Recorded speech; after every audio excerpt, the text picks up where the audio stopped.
आज के लेक्चर में हम बात करेंगे preparation, properties, uses, depletion and structure of ozone की। तो चलिए फिर स्टार्ट करते हैं हम लोग हमारे लेसन को और बात करते हैं ओजोन की। इससे पहले कि हम लोग ओजोन के प्रिपरेशन के बारे में बात करें, प्रिपरेशन से पहले हम लोग ओजोन के बारे में कुछ बेसिक बातें कर लेते हैं। बेसिक बात में हम लोग डिस्कस करेंगे नेचुरल ओजोन लेयर के बारे में। देखिए, आपको पता है कि अपर एटमॉस्फेयर में नेचुरल ओजोन लेयर होती है ना।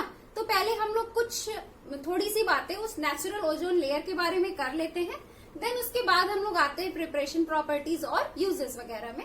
ठीक है, तो मैं आपको बताना चाहती हूँ कि ये जो नेचुरल ओजोन लेयर होती है अपर एटमॉस्फेयर में, ये कैसे बनी होती है। पहले मैं आपको ये बता देती हूँ। देखिए, होता क्या है कि ये जो एटमॉस्फेरिक एयर होती है, एटमॉस्फेरिक एयर में आपको पता है कि ऑक्सीजन गैस प्रेजेंट है ना, नेचुरल ऑक्सीजन गैस प्रेजेंट है।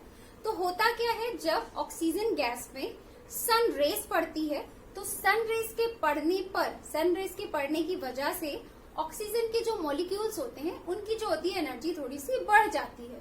उनकी एनर्जी बढ़ती है, उनके बीच टक्कर होती है और उनका आपस में रिएक्शन होता है, या फिर ये कह लीजिए कि ऑक्सीजन मॉलिक्यूल का हो जाता है रीअरेंजमेंट। और ऑक्सीजन मॉलिक्यूल किसमें कन्वर्ट हो जाता है? ओजोन में। इसको मैं आपको एक रिएक्शन के थ्रू बताती हूँ कि कुछ इस तरह से होता है। ये आपके मान लीजिए क्या है, ऑक्सीजन है, ऑक्सीजन रहते हैं ऑक्सीजन मॉलिक्यूल्स एटमॉस्फेरिक एयर में। उस पर पड़ी आपकी क्या? सन रेस, है ना। उस पर पड़ी आपकी क्या? Sun rays. सन रेस के पड़ने की वजह से ऑक्सीजन के मॉलिक्यूल्स का आपस में क्या हुआ? रिएक्शन हुआ, और रिएक्शन के होने की वजह से ऑक्सीजन मॉलिक्यूल जो है वो आपका कन्वर्ट हो गया ओजोन में। यानी कि जो आपका O2 मॉलिक्यूल होता है वो सनरेज के प्रभाव से किसमें कन्वर्ट हो जाता है? ओजोन में, है ना। तो अगर हम क्या करें, अगर हमें ये डिफाइन करना हो, हमें ये बताना हो कि जो नेचुरल ओजोन लेयर होती है वो कैसे बनी होती है, तो हम उसे इस तरह से बता सकते हैं कि नेचुरल ओजोन लेयर जो होती है वो फॉर्म होती है सन रेस के एक्शन के द्वारा। जब सन रेस का ऑक्सीजन पर एक्शन होता है तो उसके फलस्वरूप ऑक्सीजन जो मॉलिक्यूल है वो कन्वर्ट हो जाता है ओजोन मॉलिक्यूल में, है ना। इसको इस तरह से बैलेंस कर लेते हैं। ठीक है, तो पहले तो ये बात हो गई कि कैसे बनती है नेचुरल ओजोन लेयर। अब इसके बारे में मैं आपको एक चीज और बता देती हूँ। हालांकि आपको ये पता भी होगा कि ये जो नेचुरल ओजोन लेयर होती है अपर एटमॉस्फेयर में, ये बहुत ही यूजफुल लेयर है, ये सभी को पता है। ये क्या करती है, ये सन से आने वाले हार्मफुल यूवी रेडिएशन से हमारी पृथ्वी को, हमारे अर्थ को प्रोटेक्ट करती है ना। इसका काम क्या है? इसका काम है जो आपकी हार्मफुल यूवी रेज आती है उसको रोकना, और उससे रोक करके अर्थ को उस रेस से प्रोटेक्ट करना, है ना।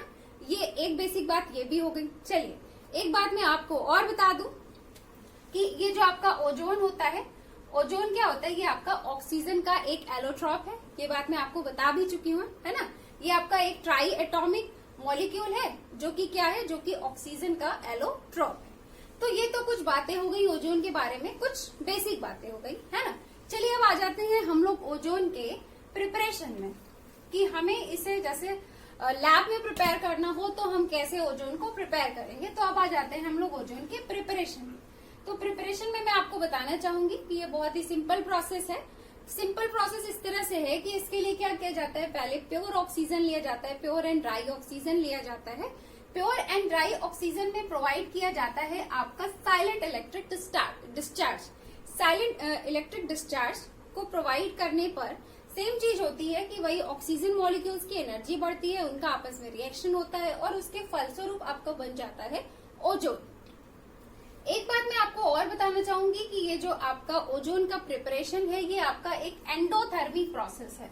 एंडोथर्मिक प्रोसेस का मतलब आप लोग जानते होंगे। एंडोथर्मिक प्रोसेस का मतलब होता है ऐसा रिएक्शन जिसमें हीट का क्या हो? एब्जॉर्प्शन हो, है ना। जनरली जब रिएक्शंस होती है तो दो ही तरह की होती है। कुछ रिएक्शंस ऐसी होती हैं जिनके होने पर क्या होता है? हीट इवॉल्व हो रही होती है ना। तो उस तरह के रिएक्शंस को हम लोग क्या बोलते हैं? एक्सोथर्मिक रिएक्शन बोलते हैं। और कुछ रिएक्शन क्या होती है जिसमें हीट एब्जॉर्ब हो रही होती है ना। तो यहाँ पे इलेक्ट्रिक डिस्चार्ज प्रोवाइड कर रहे हैं, है ना। इलेक्ट्रिक डिस्चार्ज प्रोवाइड कर रहे हैं, उस दौरान क्या हो रहा है? हीट का कंटिन्यू एब्जॉर्प्शन हो रहा है। ठीक, तो ये जो रिएक्शन होती है ये आपकी एंडोथर्मिक रिएक्शन होती है।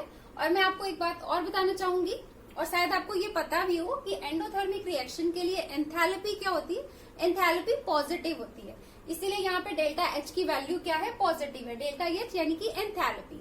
तो डेल्टा एच की वैल्यू इसीलिए यहाँ पर पॉजिटिव है।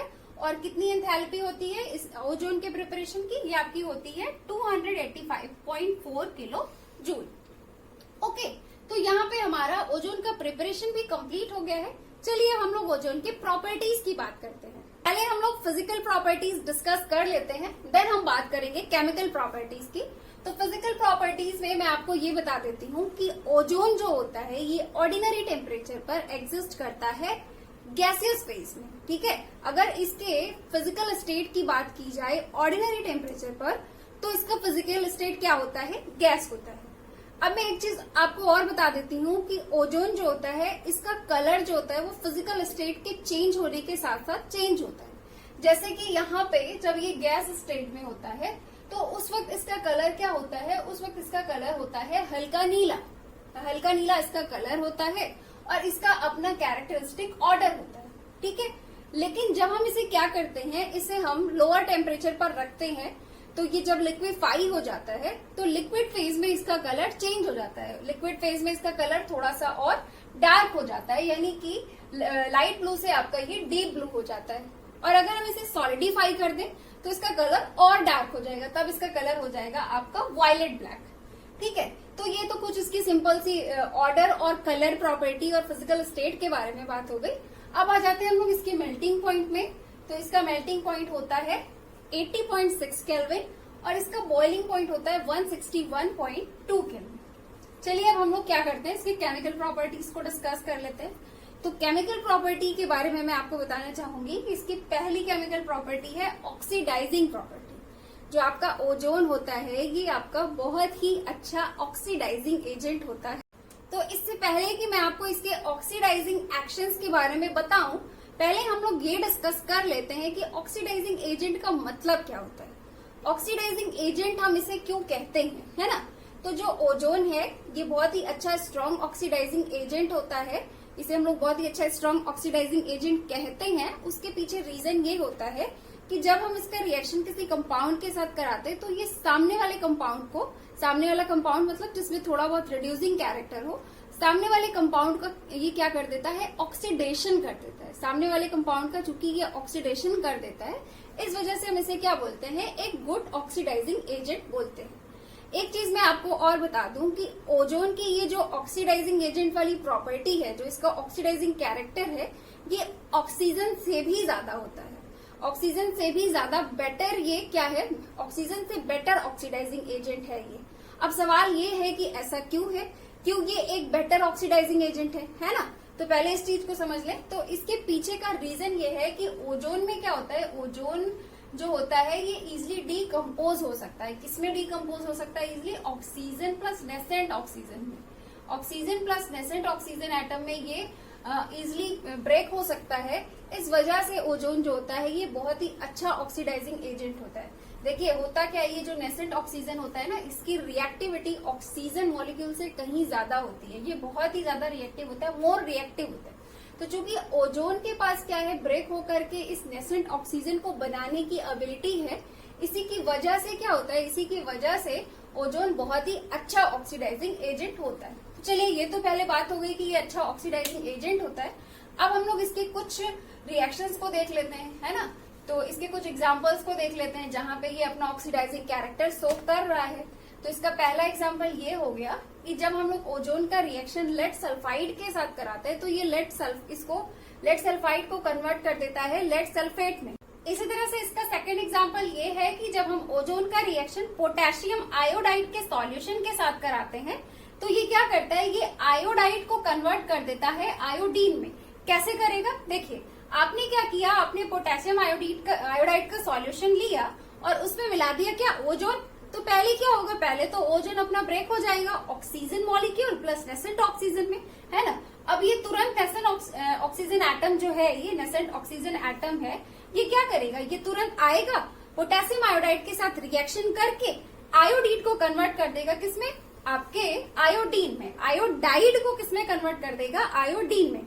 अब देखिए मैं आपको यहाँ पे ऑक्सीडेशन स्टेट के माध्यम से बताती हूँ कि यहाँ पे कैसे इसका ऑक्सीडेशन हुआ है ना। कैसे आयोडाइड का कैसे आयोडीन में जब कन्वर्जन हुआ तो कैसे इसके ऑक्सीडेशन स्टेट में चेंजिंग आई है, इस चीज को समझिएगा। देखिए अगर हम लोग यहाँ पे बात करें पोटेशियम आयोडाइड में, अगर हम लोग आयोडीन के ऑक्सीडेशन स्टेट के बारे में बात करें तो क्या होगा, -1 होगा, है ना, क्योंकि पोटेशियम आयोडाइड को अगर हम ब्रेक करके देखें तो क्या बनेगा, K++I-, है ना। तो इससे साफ पता चल रहा है कि यहाँ पे आयोडीन पे कौन सा ऑक्सीडेशन स्टेट है, -1 है ना।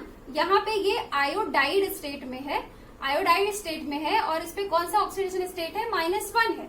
और जब ये आयोडीन मॉलिक्यूल में कन्वर्ट हो गया, आयोडीन में कन्वर्ट हो गया, तो उस सिचुएशन में यहाँ पे इस पर कौन सा ऑक्सीडेशन स्टेट है, 0 ऑक्सीडेशन स्टेट है ना।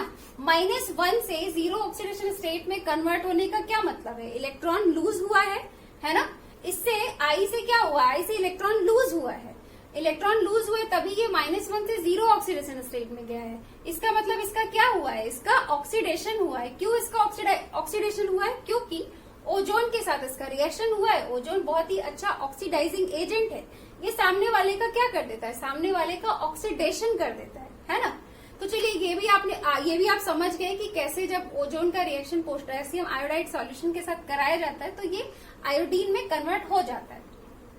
तो ये तो इसके ऑक्सीडाइजिंग कैरेक्टर की बात हो गई। अब आ जाते हैं हम लोग इसके सेकंड केमिकल प्रॉपर्टी में। तो इसकी सेकंड केमिकल प्रॉपर्टी ये है कि अगर हम लोग क्या करें, ओजोन को 573 केल्विन टेम्परेचर पर हीट कर दें तो ये डीकम्पोज हो जाता है, ये कन्वर्ट हो जाता है आपके ऑक्सीजन मॉलिक्यूल्स में।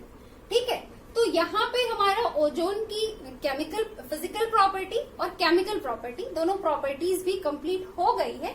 चलिए अब हम लोग इसके यूजेस के बारे में बात करते हैं। फर्स्ट यूजेस ये है कि ओजोन का इस्तेमाल वाटर प्यूरिफिकेशन में किया जाता है। वाटर प्यूरिफिकेशन प्रोसेस में ओजोन वाटर में मौजूद जर्म्स को मारने का काम करता है, यानी कि वाटर प्यूरिफिकेशन प्रोसेस में ओजोन का use as a germicides and disinfectant के रूप में किया जाता है। ठीक है, तो ये तो ओजोन का फर्स्ट यूज हो गया। अब आ जाए इसके सेकेंड यूज में। तो सेकेंड यूज ये है कि इसका यूज जो है वो आर्टिफिशियल सिल्क और सिंथेटिक कम्फोर के मैन्युफैक्चरिंग में किया जाता है। थर्ड यूज इसका ये है कि थर्ड यूज के बारे में तो बहुत ही सिंपल चीज है, जैसा कि आपको पता है कि ये बहुत ही अच्छा ऑक्सीडाइजिंग एजेंट है। तो इसकी इस प्रॉपर्टी की वजह से इसका यूज किया जाता है पोटेशियम परमैंगनेट के मैन्युफैक्चरिंग में। पोटेशियम परमैंगनेट की मैन्युफैक्चरिंग किससे करनी है, पोटेशियम मैंगनेट से। पोटेशियम मैंगनेट को पोटेशियम परमैंगनेट में कन्वर्ट करने के लिए यूज किया जाता है ओजोन का। ओके, तो ये कुछ इसके सिंपल से यूजेस हैं। अब आ जाते हैं हम लोग ओजोन के डिप्लीशन में। हम लोग ये समझने की कोशिश करते हैं इस पॉइंट में, मतलब इस पर्टिकुलर टॉपिक में डिप्लीशन ऑफ ओजोन लेयर में आपको ये समझना है कि ऐसे कौन कौन से केमिकल्स हैं जो कि ओजोन डिप्लीशन के लिए रिस्पॉन्सिबल है ना। तो उसमें फर्स्ट पॉइंट में आपको बताना चाहूंगी कि ओजोन डिप्लीशन का जो मेन रीजन है, जो सबसे मेन रीजन है, जो मेन केमिकल्स हैं जो कि डिप्लीशन के लिए रिस्पॉन्सिबल है, वो है आपके नाइट्रिक ऑक्साइड, एटॉमिक ऑक्सीजन और क्या, हाइड्रोक्सिल रेडिकल्स। ये 3 ऐसे केमिकल्स हैं जो कि ओजोन डिप्लीशन के लिए सबसे ज्यादा रिस्पॉन्सिबल हैं। एक बात मैं आपको और बताना चाहूंगी, वो ये है कि जो आपके जेट एयरक्राफ्ट्स होते हैं, जेट एयरक्राफ्ट्स उड़ते हैं तो उनके एग्जॉस्ट से क्या होता है, नाइट्रिक ऑक्साइड गैस निकलती है। नाइट्रिक ऑक्साइड गैस एग्जॉस्ट से निकलती है तो वो निकलकर कहाँ जाएगी, एटमॉस्फेयर में जाएगी, है ना। एटमॉस्फेयर में जाएगी तो एटमॉस्फेयर पे अपर साइड पे क्या है, आपका ओजोन लेयर है ना। तो वो करता क्या है, ये जो नाइट्रिक ऑक्साइड गैस होती है ये जाकर के ओजोन के साथ रिएक्ट कर जाती है। ओजोन लेयर जो है ओजोन के साथ रिएक्ट कर जाती है, और इसके रिएक्शन की वजह से होता क्या है कि जो ओजोन लेयर होती है, यानी कि जो ओजोन होता है वो ब्रेक कर जाता है। किसमें ब्रेक कर जाता है, ऑक्सीजन प्लस नेसेंट ऑक्सीजन में। तो ये O3 जो है वो ब्रेक हो जाता है O2 प्लस सिंगल O, यानी कि नेसेंट ऑक्सीजन एटम में। तो जो नेसेंट ऑक्सीजन एटम है वो NO के साथ रिएक्शन करके NO2 बना लेता है, नाइट्रोजन डाइऑक्साइड गैस बना लेता है, और फ्री हो जाती है वहां पर ऑक्सीजन गैस। तो जैसा कि मैंने आपको बताया कि सबसे मेन केमिकल जो है जो कि ओजोन डिप्लीशन के रिस्पॉन्सिबल है वो आपका क्या है, सबसे पहले नंबर पे आपका नाइट्रिक ऑक्साइड ही है ना। और नाइट्रिक ऑक्साइड कैसे निकलता है, जेट एयरक्राफ्ट के एग्जॉस्ट से। अब आप साफ साफ देख रहे हैं कि ये क्या करता है, ये सीधे ओजोन को ब्रेक कर दे रहा है ना। ओजोन को ब्रेक कर दे रहा है नेसेंट ऑक्सीजन में और ऑक्सीजन मॉलिक्यूल में। तो सीधे सीधे पता चल रहा है कि ये क्या कर रहा है, ये ओजोन की लेयर का डिप्लेशन कर रहा है, ओजोन की ब्रेकिंग कर रहा है ना। चलिए, ये तो इसका फर्स्ट कॉज हो गया। अब आ जाते हैं सेकेंड पॉइंट में। तो सेकेंड पॉइंट में मैं आपको बताना चाहूंगी कि ओजोन डिप्लेशन का एक रीजन ये भी होता है आपका CFSC, क्लोरोफ्लोरोकार्बन। सबसे पहले मैं आपको ये बता दूं कि जो हम लोग हमारे घर में रेफ्रिजरेटर्स यूज करते हैं और एयर कंडीशनर्स यूज करते हैं, तो इनमें कूलेंट पर्पज से एज अ कूलेंट यूज किया जाता है इस केमिकल का, क्लोरोफ्लोरोकार्बन का। और ये क्लोरोफ्लोरोकार्बन इसमें यूज तो होती है, लेकिन जब ये इन अप्लायंसेस से रिलीज होती है तो ये कहाँ जाएगी, एनवायरमेंट में जाएगी। और जब ये एनवायरमेंट में जाती है, ओजोन लेयर के संपर्क में आती है, तो ये ओजोन लेयर का ये डिप्लेशन कर देती है। ओजोन लेयर के डिप्लेशन के लिए रिस्पॉन्सिबल एक केमिकल ये भी है। ठीक है, तो यहाँ पे हमने कुछ मेन केमिकल्स देख लिए जो कि ओजोन डिप्लेशन के लिए रिस्पॉन्सिबल है। अब आ जाते हैं हम लोग ओजोन के स्ट्रक्चर में। तो ओजोन के स्ट्रक्चर में जो चीज आपको मेनली समझनी है वो ये है कि ओजोन का स्ट्रक्चर जो होता है वो एंगुलर या बेंट स्ट्रक्चर होता है। ठीक है, ज्यादातर बच्चे क्या सोचते हैं कि ओजोन का स्ट्रक्चर लीनियर होता है। लीनियर नहीं होता है, इस बात का ध्यान दीजिएगा। इसका शेप कैसा है, इसको इस तरह के शेप को हम लोग बोलते हैं एंगुलर शेप या फिर बेंट शेप या फिर इसे वी शेप भी कहते हैं। ठीक है, तो इस बात का ध्यान दीजिएगा कि ओजोन जो होता है ये आपका एंगुलर शेप स्ट्रक्चर होता है इसका। ठीक, और बॉन्ड एंगल की बात करें तो इसका बॉन्ड एंगल कितना है, 116.8 डिग्री। ठीक है, तो यहाँ पे हमारा ओजोन टॉपिक जो है वो कंप्लीट हो गया है। अब हम लोग मिलेंगे नेक्स्ट लेक्चर में। Have a nice day, thank you so much.